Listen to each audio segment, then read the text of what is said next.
Halo semua, balik lagi dengan Elia di sini di podcast Opsima, obrolan singkat mahasiswa. Hari ini ada pembahasan menarik nih tentang anemia pada ibu hamil. Nah, di sini aku nggak sendirian loh, karena ditemanin dengan narasumber kita yang kece abis nih. Ada pepatah yang bilang, bahwa tak kenal maka tak sayang. Nah, alangkah baiknya kita kenalan dulu ya sama narasumbernya dari mahasiswi Gizi Poltekkes Kemenkes Palangkaraya. Hai Vanessa, gimana nih kabarnya hari ini? Hai juga. Alhamdulillah kabarnya sekarang baik. Oh iya, kita langsung aja ya ke inti pembahasan kita tentang anemia pada ibu hamil. Jadi menurut Vanessa, apa sih anemia itu? Dan kenapa sih penyebab orang bisa mengalami anemia? Anemia itu kan karena kadar hemoglobin kita itu lebih rendah daripada normalnya. Itu untuk pengertiannya sendiri. Penyebab anemia itu bisa karena 3 hal. Ya, bisa karena produksi sel darah merahnya itu tidak efektif, karena sel darah merahnya hancur lebih cepat, terus yang ketiga bisa karena pendarahan.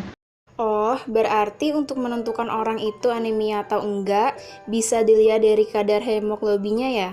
Nah, kira-kira siapa sih orang yang rentan terkena anemia?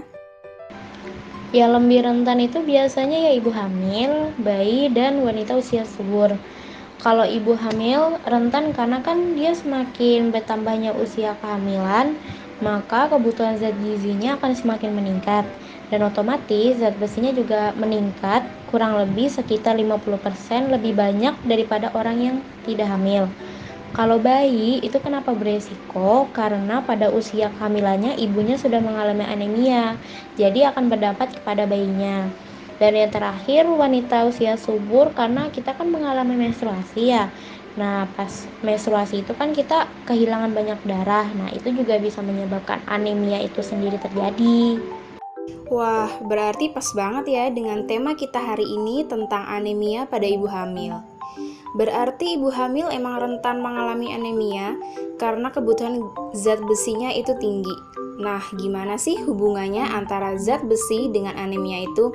Biar lebih jelas lagi. Anemia itu kan kekurangan sel darah merah. Jadi sel darah merah itu kan fungsinya untuk mengakui oksigen ke dalam darah. Nah, si Fe-nya ini adanya di sel darah merah. Jadi otomatis kalau zat besinya kurang, maka darah yang akan diangkut ke seluruh tubuh akan berkurang sehingga mengalami gejala-gejala anemia, salah satunya 5L. Oke, berarti kalau untuk ibu hamil sendiri bisa dikatakan anemia itu kalau nilai HB-nya berapa sih? Kalau untuk ibu hamil sendiri, kadar hemoglobin normalnya itu kisaran sekitar 11,5 sampai 15,5. Berarti penting ya untuk ibu hamil untuk selalu cek kadar hemoglobin rutin selama kehamilan karena untuk memantau kondisinya. Nah, kalau di puskesmas sendiri diwajibkan berapa kali sih untuk ibu hamil cek laboratorium? Kalau di puskesmas itu sendiri biasanya minimal 3 kali untuk pemeriksaan HB-nya ya. Kalau misalnya ibunya itu rajin untuk ke posyandu, biasanya bisa dicek setiap bulan. Nah, berarti untuk ibu hamil yang mendengar podcast ini jangan lupa ya cek darahnya biar bisa dipantau nih kadar HB-nya. Ibu hamil ini kalau misalkan menderita anemia, gejalanya gimana sih? Nah, gejalanya itu bisa seperti lemas, letih, lesu, lunglai, lalai yang biasa kita dengar 5L kan ya. Terus ada juga pusing, gampang ngantuk. Kalau habis makan ibunya itu kok ngantukan terus sih? Nah, itu perlu tuh kayaknya dicek kadar HB-nya. Terus bisa juga karena nafasnya pendek, pucat, itu juga bisa. Terus gejala anemia pada ibu hamil, prevalensinya tinggi nggak sih? Kalau untuk di Indonesia sendiri itu masih cukup tinggi. Prevalensi terakhir menurut data Riskesdas tahun 2018 itu menunjukkan angka 48,9%. Yang kalau digambari secara ilustrasi itu ya kayak 3 dari ibu hamil, ya satunya menderita anemia. Oh, berarti cukup tinggi juga ya prevalensinya. Sebenarnya ada nggak sih program pemerintah yang dilakukan untuk mengatasi anemia itu sendiri? Karena kan prevalensi anemia yang masih cukup tinggi kan ya? Dari kader puskesmas bisa melakukan penyuluhan atau edukasi tentang pemberian tablet tambah darah dengan dosis yang tepat untuk pemenuhan kebutuhan zat besi pada ibu hamil. Bisa juga melakukan edukasi tentang variasi makanan yang kaya akan zat besi, contohnya tuh kayak daging merah, ayam, sayuran, kacang-kacangan, dengan media poster, brosur, ataupun leaflet. Dan alangkah baiknya untuk ibu hamil menghindari minum teh. Nah, agak susah kan ya, karena emang udah menjadi kebiasaan minuman yang selalu menjadi favorit nih ya kan bagi semua kalangan. Tapi tahu nggak sih sebenarnya di dalam teh itu ada zat tanin yang dapat menghambat penyerapan zat besi kalau misalnya dikonsumsi terus-menerus sama ibu hamil. Menarik ya edukasi yang diberikan untuk ibu hamilnya. Nah, tadi kan sempet tuh disinggung tentang tablet tambah darah kan ya. Manfaat TTD untuk ibu hamilnya sendiri itu apa aja sih?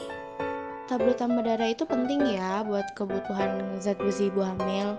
Nah, untuk manfaatnya ada beberapa poin. Contohnya seperti bisa meningkatkan produksi hemoglobin lebih banyak selama kehamilan dan juga bisa mendukung pertumbuhan bayi dan plasenta dalam rahim, terutama pada trimester 2 atau trimester 3 kehamilan. Nah, untuk dosis yang tepat untuk ibu hamil itu kisaran berapa tablet ya? Nah, untuk dosisnya sendiri itu kurang lebih sekitar 60 tablet selama kehamilan. Ada nggak kira-kira cara mengkonsumsi TTD yang benar? Nah, ada beberapa anjuran nih yang bisa dilakukan ketika minum tablet tambah darah. Misalnya, tablet tambah darah itu sebaiknya diminum ketika malam hari sebelum tidur. Itu gunanya bisa mengurangi rasa mual yang biasanya dirasain kali ya sama ibu hamil. Nah, tapi nggak dianjurkan tuh minum tablet tambah darah sama susu, teh, kopi, karena dalam minuman tadi itu kan ada zat taninnya yang dapat menghambat penyerapan zat besi.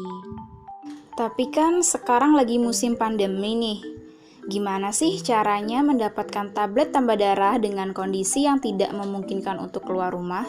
Sebenarnya bisa ibu hamil itu untuk keluar rumah jika puskesmas buka, asalkan memperhatikan protokol kesehatan dengan menggunakan masker, rajin mencuci tangan dengan air mengalir, dan melaksanakan social distancing ketika berada di puskesmas. Dan bisa juga nih dibantu dengan tenaga kesehatan yang ada di lingkungan puskesmas itu, serta jangan lupa dicatat di kartu kontrolnya atau KIA-nya untuk dilaporkan ke bidan atau tenaga gizi di puskesmas tersebut. Wah, udah sampai di akhir acara aja nih. Dan terima kasih untuk semuanya yang udah dengerin podcast kami.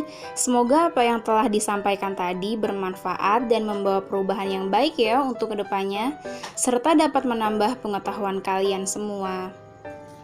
Jangan lupa untuk selalu jaga kesehatan dan menaati protokol kesehatan ya. Sampai jumpa. Dah.